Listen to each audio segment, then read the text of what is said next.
ठीक है, इसको दोबारा देख लेते हैं कि ये कहाँ पे 1 था, जहाँ पे 1 था, और 270 पे 1 था, सॉरी -1 था, क्योंकि साइन 270 पे -1 होता है ना।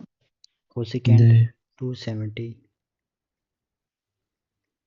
Equal to 1/sin 270।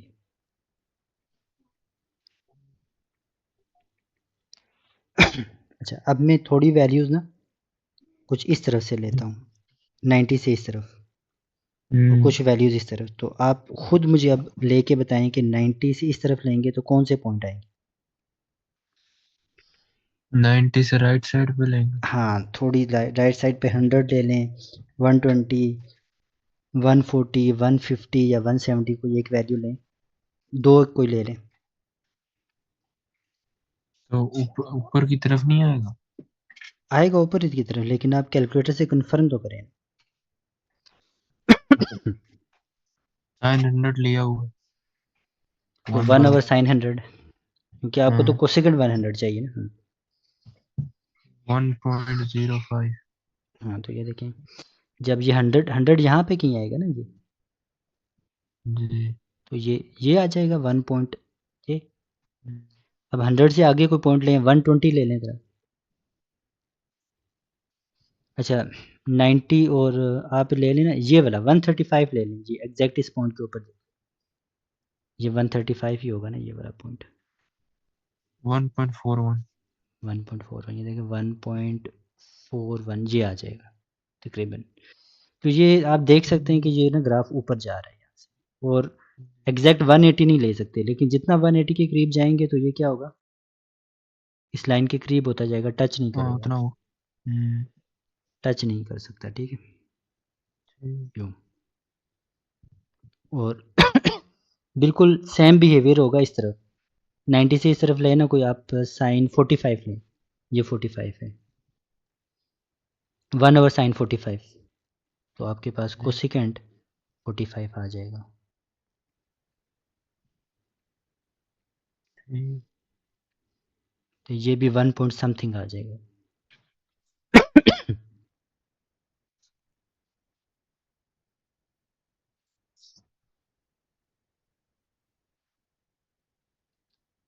ये वाला पॉइंट आएगा, ये वाला आइए, वैल्यू 1 पॉइंट वही 40 या 41 आएगा, वही आए। जी हाँ जी। ठीक है, तो देखें ये यहाँ से, और जैसे आप बिल्कुल ज़ीरो के करीब होंगे ना, तो जैसे जितना ज़ीरो के करीब होंगे वो उतना तेज़ी से ऊपर जाएगा। और यहाँ पे तो अब आपको समझ आ गई होगी, सेम उसी तरह हाँ जी। एक तरफ से यू शेप ओपन अपवर्ड, और एक तरफ से यू शेप ओपन डाउनवर्ड। अब 450 पे पता है कितना होगा, 1 होगा, तो फिर बाकी ये इसी तरह बढ़ते ही जाएंगे। फिर आगे नेक्स्ट यहाँ पे ये 1 हो जाएगा, तो ये यू बनता जाएगा। फिर यहाँ पे ये यू बनेगा। अब आप बुक में या आप कहीं नेट पे खोल के देखें ना, वेबसाइट को सर्च करके देखें, तो आपको इसी तरह की ग्राफ बनेंगे ये। ठीक, अब आप देखें कि -1 1 और -1 के दरमियान कोई पोर्शन नहीं आ रहा ग्राफ में, यहाँ पे कोई पोर्शन नहीं आ रहा ये।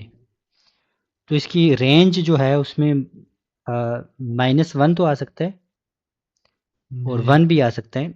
लास्ट वीडियो में मैंने इस तरह से बना दिया था, जो कि गलत था, क्योंकि -1 और 1 आ सकते हैं। तो यूँ करना चाहिए था ये। ठीक है, ये इसकी रेंज है, मतलब -1 जो है, ठीक है, -1 भी आ सकता है और ये भी आ सकता है, इस तरफ भी आ सकते हैं, लेकिन इसके बीच में कोई वैल्यू नहीं आ सकती, फाइंड ही नहीं कर सकते आप। कोई ऐसी वैल्यू एग्जिस्ट ही नहीं कर रही कि आप कोसिकेंट दैट थिंग जहाँ पे पुट करें, 1/sin दैट थिंग आपको कितना दे दे, 0.5, पॉसिबल ही नहीं है। ऐसा कोई एक्स, ऐसा कोई एंगल पॉसिबल नहीं है। ठीक है, और इसकी डोमेन तो आपको पता चल गया कि जहाँ पे ना वो वैसे सारी वैल्यूज ले सकते हैं, लेकिन कौन सी वैल्यू नहीं ले सकते, 180 टाइम्स ये नहीं ले सकते आप। 180 के मल्टीपल नहीं ले सकते। हाँ तो ये वैल्यू निकल जाएगी इसके डोमेन में से, ये वैल्यू, ये वैल्यू और ये वैल्यू, ये वैल्यू कुछ निकल जाएंगे, और बीच में, इनके बीच में आप सारी वैल्यू ले सकते हैं। उनके लिए आपको देखें आउटपुट भी मिल रहे जी। हैं। तो ये सारे आपके ग्राफ हम्म, कंप्लीट हो गए। और ये इनकी आपको जो शेप है ये वैसे याद हो जानी चाहिए। और ये आती कैसे हैं with the help of calculator. अभी तो उस तरह से हमने डिफाइन नहीं किया साइन, कॉस और टेन को, जो ट्रिग्नोमेट्रिक फंक्शन है as a ratio of the side of triangle. लेकिन हमने कैलकुलेटर को यूज़ करके ना इसकी कैलकुलेशन वाइज ग्राफ भी कर लिए और इनकी वैल्यूज़ को कैलकुलेट करना भी सीख लिए।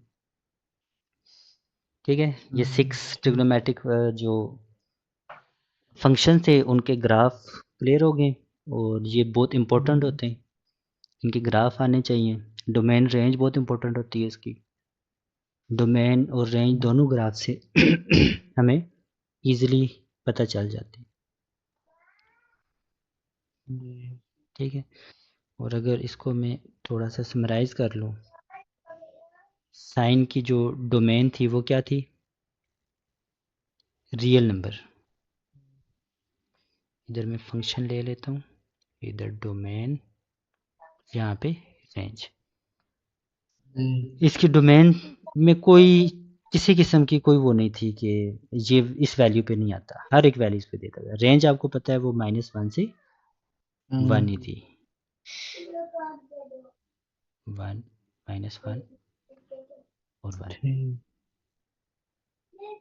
जी, इधर कोई वैल्यू नहीं आती थी रेंज में। हम्म, और यही किस में था? कॉज में। जी। इसके लिए कोई ऐसा नहीं है,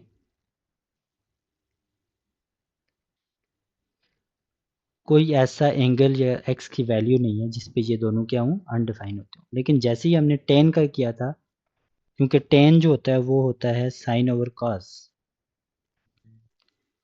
कॉस किस पे ज़ीरो आता था हमने देखा? 90 के ऑड मल्टीपल पे। इसमें ये चीज़,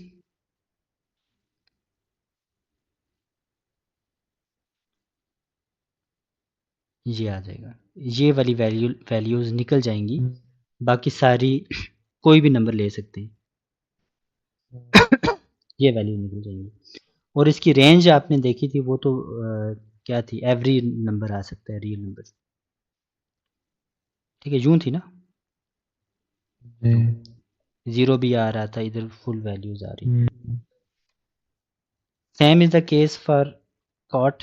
कॉट के लिए भी सेम केस है, लेकिन उसमें जो माइनस वाली चीज़ है जो नहीं लेनी, वो 180 के मल्टीपल नहीं, 1 n बिलोंग टू 0, वो नहीं होंगे। ठीक है, ठीक।